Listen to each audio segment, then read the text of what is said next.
Assalam, alaikum wa rahmatullah wa barakatuh. Que la paix, la miséricorde et la bénédiction d'Allah soient sur vous tous. Je salue respectueusement le docteur Zakir Naik, ainsi que l'ensemble du public ici présent musulman et chrétien, et je vous remercie de m'accorder la parole aujourd'hui. Je me présente, je m'appelle Youssouf, je suis musulman, et je suis ici avec une intention sincère. Mon objectif n'est ni de provoquer ni de débattre avec arrogance, mais de comprendre et de faire comprendre dans un esprit de respect mutuel. Au nom d'Allah, le tout miséricordieux, le très miséricordieux. Je remercie ce jeune frère pour sa question posée avec respect et sincérité, et je remercie également nos frères et sœurs chrétiens pour leur présence et leur écoute. Permettez-moi de dire une chose très importante dès le début. En islam, on ne cherche pas à piéger qui que ce soit. La vérité n'a pas besoin de piège, car la vérité est cohérente, claire et accessible à toute personne sincère. Allah dit dans le Saint-Coran. Appelle au chemin de ton Seigneur avec sagesse et bonne exhortation, et discute avec eux de la meilleure façon. Coran, 16, 125.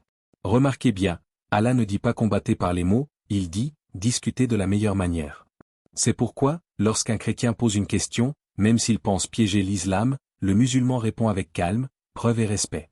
L'une des plus grandes surprises pour beaucoup de chrétiens est ceci, les musulmans aiment et respectent Jésus, Issa. Allah dit dans le Coran.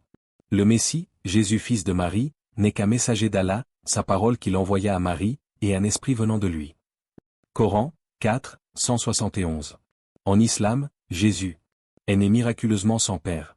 A accompli des miracles par la permission d'Allah. Est le Messie. Reviendra à la fin des temps. Mais et c'est là le point central, il n'est pas Dieu, et il n'a jamais demandé à être adoré. Le Coran pose une question simple, logique et profonde. Aux gens du livre. Ne soyez pas excessifs dans votre religion. Coran, 4, 171. Puis Allah nous appelle à un terrain commun. Dites, venez à une parole commune entre nous et vous, que nous n'adorions qu'Allah, sans rien l'y associer.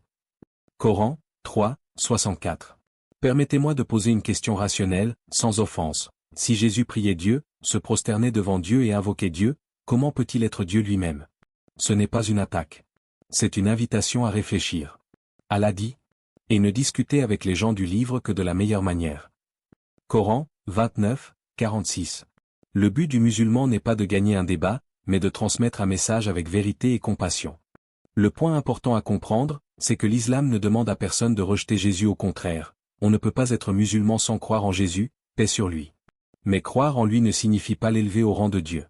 Le Coran est très clair sur ce point. Allah dit que Jésus est un messager, pas un associé, pas une incarnation. Et quand le Coran corrige certaines croyances, il le fait sans mépris. Il explique, il rappelle, il recentre. Prenons un exemple simple. Beaucoup de chrétiens disent, Jésus est Dieu parce qu'il faisait des miracles. Mais si faire des miracles prouve la divinité, alors Moïse, paix sur lui, qui a fendu la mer, serait aussi Dieu. Abraham, qui a été sauvé du feu, serait Dieu. Or personne ne dit cela. Les miracles ne prouvent pas la divinité, ils prouvent la mission prophétique, par la permission de Dieu. Le Coran insiste toujours sur cette précision, bi'idnillah par la permission d'Allah. Jésus guérissait les aveugles, ressuscitait les morts, mais toujours par la permission de Dieu, jamais par une puissance indépendante. Allah rapporte même un dialogue saisissant dans le Coran, au jour du jugement. Il dit qu'il demandera à Jésus, « Est-ce toi qui as dit aux gens, prenez-moi et ma mère comme divinité en dehors d'Allah ?» Et Jésus répondra, « Gloire à toi. Il ne m'appartient pas de dire ce que je n'ai pas le droit de dire. Je ne leur ai dit que ce que tu m'as ordonné, adorez Allah, mon Seigneur et votre Seigneur. » Ce passage est fondamental. Il montre que Jésus lui-même se désolidarise de toute forme d'adoration dirigée vers lui. Maintenant, parlons de la Trinité. Très souvent, quand je demande à un chrétien d'expliquer la Trinité, il me dit, c'est un mystère. Mais mes frères et sœurs, Dieu n'est pas un mystère mathématique. Si une croyance ne peut pas être expliquée clairement, comment peut-elle être une base solide pour l'adoration? Le Coran n'attaque pas les chrétiens, il les invite à revenir à une foi pure, simple, compréhensible. Une foi que même un enfant peut saisir, Dieu est un. Il n'est ni engendré, ni engendreur, il n'a pas besoin d'intermédiaire pour être adoré. Et regardez la beauté du message coranique, Allah ne dit pas, vous êtes perdus. Il dit, venez à une parole commune entre nous et vous. Une parole commune. Un terrain partagé.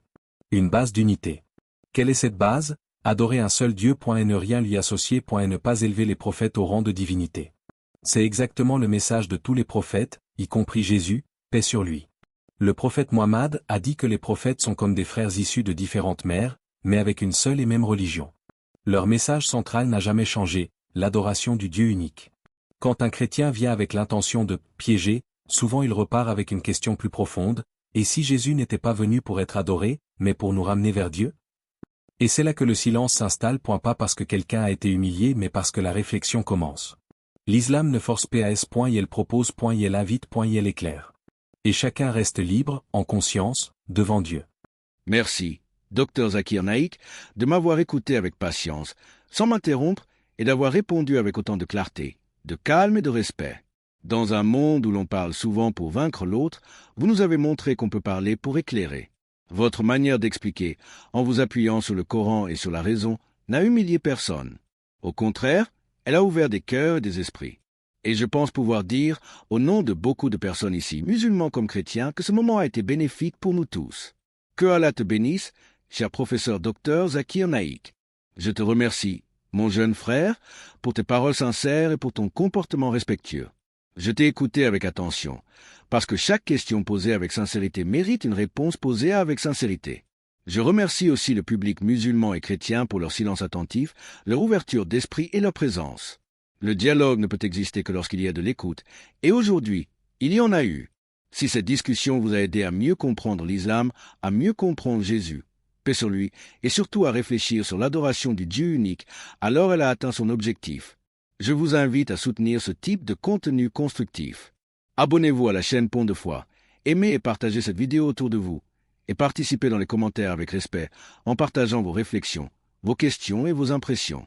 Que ce pont entre les croyances reste ouvert, fondé sur la connaissance, la sincérité et la paix.